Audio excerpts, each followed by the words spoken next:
முதமாக வழங்கப்படுகிறது.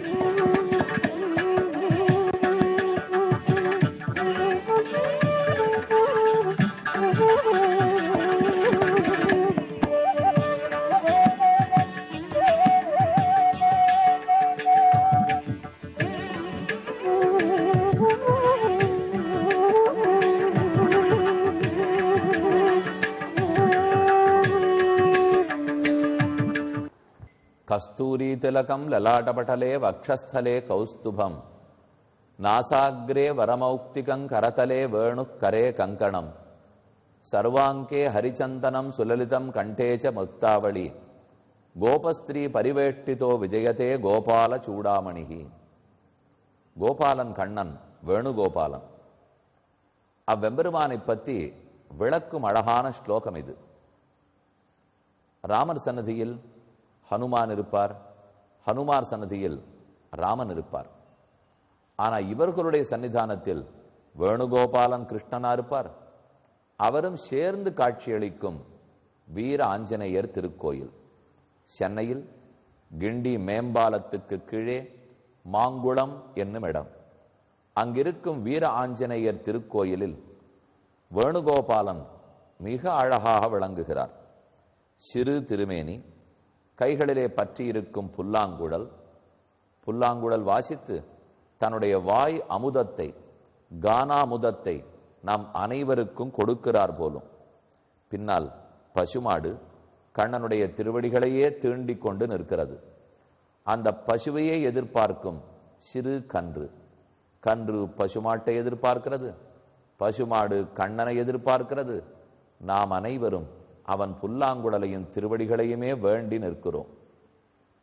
கண்ணன் எதற்காக ராமர் சன்னதியில் உள்ளார்? ஆஞ்சநேயருக்கும் கண்ணனுக்கும் என்ன சம்பந்தம் என்று தோணும். ராமன் எதையெல்லாம் கடைப்பிடித்து காட்டினாரோ, முன்னோடியாக இருந்து காட்டினாரோ, அதைத்தான் அடுத்த அவதாரத்தில் ஸ்ரீ கிருஷ்ணன் உபதேசித்தார். கீத உபதேசம்ங்கிறது எது? ராமன் நடந்து காட்டினதை கண்ணன் உபதேசித்தான். திரேதாயுகத்தில் ராமாவதாரம் அனுஷ்டானம், துவாபர யுகத்தில் கிருஷ்ணாவதாரம் உபதேசம் என்றுதான் இந்த ரெண்டு பேருக்கும் உண்டான சம்பந்தம். ஆஞ்சநேயர் அந்த ஸ்ரீ கிருஷ்ணன் என்னென்னெல்லாம் பக்தனை பற்றி உபதேசித்திருப்பரோ அதத்தனைக்கும் இலக்கணமாகத்தான் ஆஞ்சநேயர் திகழ்ந்தார். இதில் ஒரு ஆச்சரியம் உற்று நோக்கத்தக்கது. ராமன் முன்னோடியாக இருந்ததை கண்ணன் உபதேசித்தார். உண்மை என்னவாக?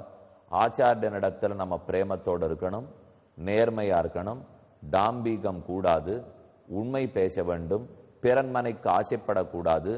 இதெல்லாம் ராமன் நடத்தி காட்டினது. அதை அப்படியே கண்ணன் உபதேசிக்கிறார். அமானித்வம், அதம்பித்வம், அஹிம்சா, க்ஷாந்திரார்ஜவம், ஆச்சாரிய உபாசனம், சௌச்சம் என்று கீதையில இது எல்லாமே சொல்லப்பட்டன.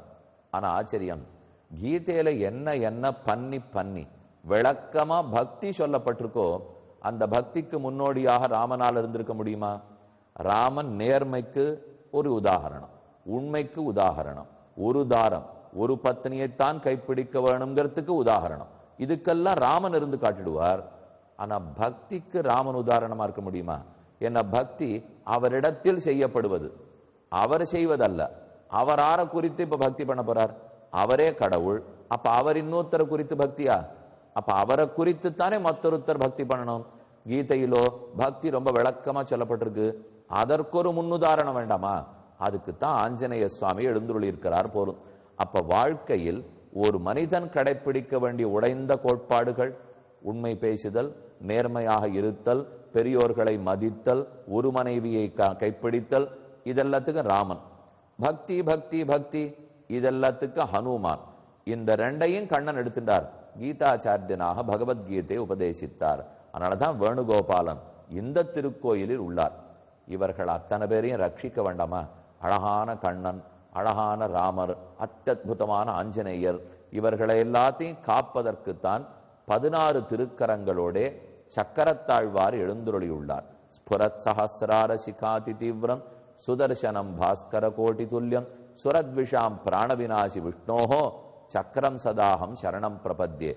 ஆச்சரியமான பெருமாள். இந்த பக்கத்துல 8 திருக்கைகள், இந்த பக்கத்துல 8 திருக்கைகள், ஆச்சரியமான ஜுவாலா முகம், ஒரு பக்கம் திரும்பி இருக்கக்கூடிய திருவடி தாமர்கள், நீண்ட சக்கரம். சக்கரத்திலே சுதர்சன சதகம்னு கூரநாராயண ஜீயர் அவர் 100 ஸ்லோகங்கள் பாடியிருக்கார். அதுல சாதிக்கிறார், மேல்புறத்தில் இருக்கிற ஜுவாலை தீப்பிழம்புகள், சுத்தி ஓடக்கூடிய சக்கரம், அந்த சக்கரம்ங்கிறது அதனுடைய வட்ட வடிவம், அந்த வட்ட வடிவத்துக்குள்ள இருக்கக்கூடிய அறம்ங்கிறது நடுவில் இருக்கக்கூடிய கும்பத்தையும் மேல் வட்டத்தையும் இணைக்கக்கூடிய குறுக்கு குச்சிகள், அதைத்தான் அறம்னு சொல்லுவார்கள். அப்ப மேல ஜுவாலா, நேமி, அறம், கும்பம், அதுக்கு நடுவில் எழுந்திருக்கக்கூடிய தெய்வமான சக்கரத்தாழ்வார். இவர்கள் அனைவரையுமே இங்கு சேவித்துக் கொண்டோம். உற்சவரும் ஆச்சரியமான திருமுக மண்டலம் சேவித்தினாலே இவர் சௌமியமா இருக்காரா, குரோதமா இருக்காரா, கோபத்தோட இருக்காரா, அருளோட இருக்காரான்னா அது நாம எப்படி கிட்டக்க போறோங்கிறத பொறுத்தது. நாம அன்போட போனால் அவர் அருள போகிறார், நாம் விரோத மனப்பான்மையோட போனால் அவர் கோபிக்க போகிறார். இவருக்கு நேர் பின்னால் அழகிய சிங்க பெருமான் நரசிம்மமூர்த்தி எழுந்துருளி உள்ளார். கீழே ஆதிசேஷ பீடம், பீட்டத்துக்கு மேலே யோகாசனம் அமர்ந்த திருக்கோலம், தான் சிரித்த செங்கண்சீயம். இது இப்படியே பாருங்க, ஒரு கண்ணாலே பிரகலாதனுக்கு அருள் புரிகிறார், மற்றொரு கண்ணாலே ஹிரண்யகசிபுவை சுட்டரித்து விடுகிறார். ஒரு கண் சூரியன், ஒரு கண் சந்திரன். அப்படிப்பட்ட நரசிம்ம சுவாமியும் சேவித்துக் கொண்டோம். சக்கரத்தாழ்வாருடைய வேகத்துக்கு, நரசிம்மருடைய உக்ரத்துக்கு, இந்த ரெண்டுத்துக்கு சேர்த்து ஒரே திருமேனியாக எத்தனையோ கோயில்கள் எழுந்துள்ளி இருக்கிறார்கள். அவர்களை தரிசித்துக் கொண்டே அடுத்த சர்க்கம் கிஷ்கிந்தா காண்டத்தில் 17வது சர்க்கத்தின் பொருள் பார்க்க வேண்டும். 16வது சர்க்கத்தினுடைய கடைசியில தான் சுக்ரீவன் இங்குமங்கும் பயத்தால் தேடினான். வாலி புடைப்பது தாங்கவில்லை, ராமன் நம்மை காக்க வருவனா என்று சுற்றுமுற்றும் பார்க்கிறான். தத்தோ தனுஷி சந்தாய சரம் ஆசீவிஷோபமம் பூரையாமாச சச்சாபம் காலச்சக்கர விவாந்தகா. இனி நாம் விட்டு வைத்தால் சுக்ரீவன் வாழ முடியாது என்று நினைத்த ராமன் தன் நீண்ட வில்லை வளைத்தான், அதற்குரிய சரத்தை பூட்டினான். அது விஷத்தை கக்கிக் கொண்டு போகும் சர்ப்பம், நாகப்பாம்பை போன்ற பெருமை கொண்டது. தத்தோ தனுஷி சந்தாய சரம் ஆசீவிஷோபமம் பூரையாமாச தச்சாபம் காலச்சக்கரம் விவாந்தகா. இது உலகத்தையே ஊழிக்காலத்தில் அழிக்கக்கூடிய சக்கரம், காலச்சக்கரம். அதை போன்ற வேகத்தோட ஒடித்து தஸ்ய ஜாதல கோஷேன திரஸ்தாக பத்ர ரதேஸ்வராக. ஆகாயத்தில் இருக்கிற தேவர்கள் நடுங்கினார்கள், யக்ஷர்கள், சித்தர்கள், கந்தர்வர்கள் அத்தனை பேரும், உலகத்தில் இருக்கிற நாகங்கள், பறவைகள், பெரும் பெரும் யானைகள், மலைக்குகையில் மறைந்து கொண்டிருக்கும் சிங்கங்கள் அனைத்துக்கும் எதிரொலிக்கிறா போலே ராமன் தன் வில்லின் நாண் ஒளியை எழுப்பினான். அந்த நாணிலிருந்து அம்பு புறப்பட்டு ஓடித்து முக்தஸ்து வஜ்ர நிர்கோஷா பிரதீப்தாசன சந்நிபா ராகவேண மகாபாணா வாலி வக்ஷசி பாத்திதா. வெகு வேகமாக போய் அதை எதிரே பார்க்காத வாலியனுடைய மார்பத்தை பிளந்தது. அவன் நெஞ்சில் போய் தைத்தது. ஒரு பாடுருவ அவனுடைய மர்மஸ்தானத்தை பேதித்து கொண்டு உயிரச்சா போலே கீழே விழுந்தான். இன்னும் வாலிக்கு உயிர் பிரியவில்லை, அடிபட்டு தாங்க மாட்டாமல் விழுந்தான். ததஸ்தேன மகாதேஜாக வீர்ஜயுக்தா கபீஸ்வரா வேகேன அபிஹிதோ வாலி நிபபாத மகீதலே. பெரும் பூமியில் பெருத்த ஓசையோட வாலி கீழே விழுந்தான். சுக்ரீவன் ஒதுங்கி நின்றான். வாலி துடிக்கிறான். சற்று நேரத்தில் உயிர் பிரிய போகிறது. நம்மை யார் அடித்தது? சுக்ரீவன் கையில் வில் இல்லையே, இவன் அம்பு விடவில்லையே, நம்ம வேறு யாரேனும் அடித்து வீழ்த்து விட்டார்களா? நம் நெஞ்சை பிளப்பதற்கு ஒரு அம்புக்கு சக்தி உண்டா? கிடையாதென்று இருமாந்திருந்தான் வாலி. அதுவும் ஒரே அம்பு, பல அம்புகள் தைக்கவில்லை, ஒரு அம்பு உருவி விட்டது. வாலியை கொன்னு அரசு இளையவானரத்து கீந்தவனே என்ன ஆழ்வார் பாசுரம்.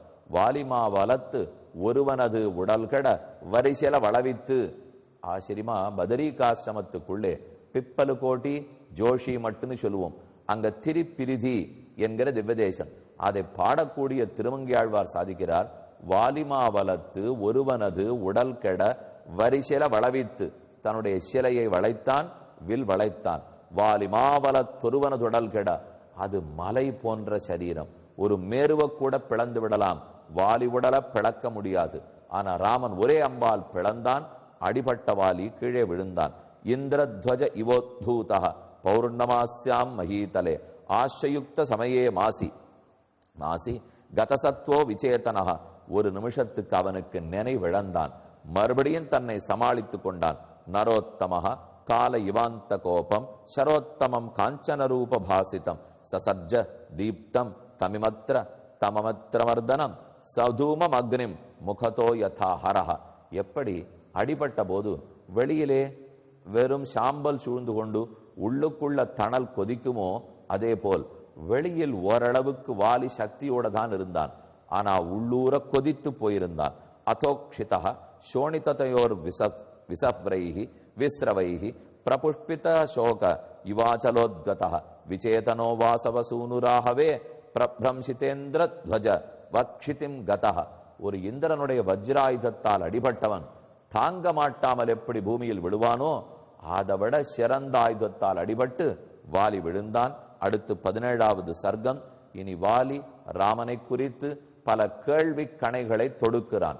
ஓர் கணை தொடுத்தானி ராமன், வாலி விழுந்தான். இனி பல கேள்வி கணைகளை தொடுக்கிறான் வாலி. ராமன் நிதானமாக கேட்டுக்கொள்கிறார். பல கேள்விகள்.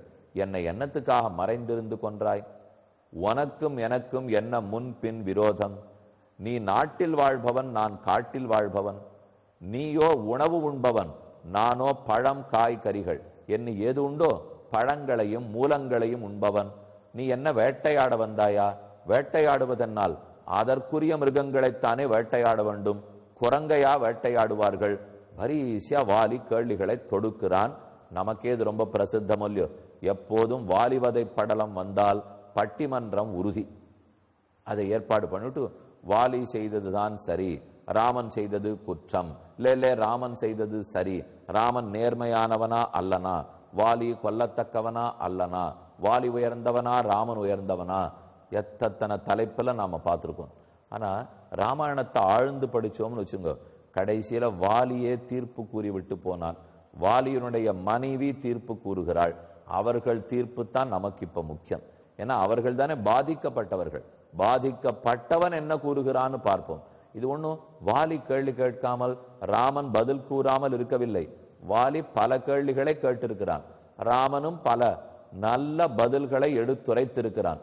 இது எல்லாத்தையும் நன்கு தெரிந்து கொள்ள வேண்டுமானால் பெரியவாச்சான் பிள்ளை என்னும் சுவாமி வைணவ பேராசிரியர் மகாச்சாரியர், அந்த ஆச்சாரியன் எழுதியிருக்கார். ரொம்ப ஆச்சரியமான நூல், கீழையே அறிமுகப்படுத்தி வச்சிருக்கேன். தனிஷ்லோகம் என்னும் ஒரு நூல். அந்த நூலில் தான் வாலி என்னென்ன கேள்விகள் எழுப்பியிருக்கார் எல்லாம் இந்த ஸ்லோகங்களை கொண்டுதான். இந்த 17வது சர்க்கத்தில் இருக்கிற ஸ்லோகங்களை கொண்டு வாலி என்ன கேள்வி எழுப்பினார், ராமன் என்ன அழகான பதில்கள், நியாயமான பதில்கள், உண்மையான பதில்கள், நேர்மையான பதில்கள். ஆகவே எப்படியும் ராமன் செய்தது சரி, இதுல எந்த சந்தேகம் இல்லை. இதுல ராமனுக்கும் சந்தேகம் இல்லை, வாலிக்கு மையம் இல்லை, வாலி மனைவியான தாரைக்கும் சந்தேகம் இல்லை, தர்மசாஸ்திரத்துக்கும் சந்தேகம் இல்லை. ஆகவே அதுக்கு மேல நாம சந்தேகப்பட வேண்டிய தேவையில்லை. பின் இப்படி நிறைய பேர் ஒத்தருக்கொத்தர் வெட்டி பேசுகிறார்களே, மறுத்து பேசுகிறார்களேனால் இன்னும் ராமனுடைய குணத்தை வெளிப்படுத்துறதுக்காக பேசுறான்னு அர்த்தம். இப்ப இவரை பார்த்து இவர் உண்மையே பேசுறவர் நான் சொல்றேன் இல்ல சுவாமி, நான் அந்த சமயம் பார்த்துருந்தேன், அங்க அவர் மறைஞ்சிருந்து பொய் பேசியிருந்தார், இன்னொருத்தர் வேணும்னு சொன்னார். நான் உடனே அதை காரண காரியங்களோடு ஆராய்ந்து அன்று நடந்ததென்ன, அது எப்படி இல்லை, இதுதான் உண்டு என்ன மறுபடியும் ஸ்தாபிக்கிறேன்னு வச்சுங்க. இதனால என்ன லாபம்? சண்டை நினைச்சுட வேண்டாம்.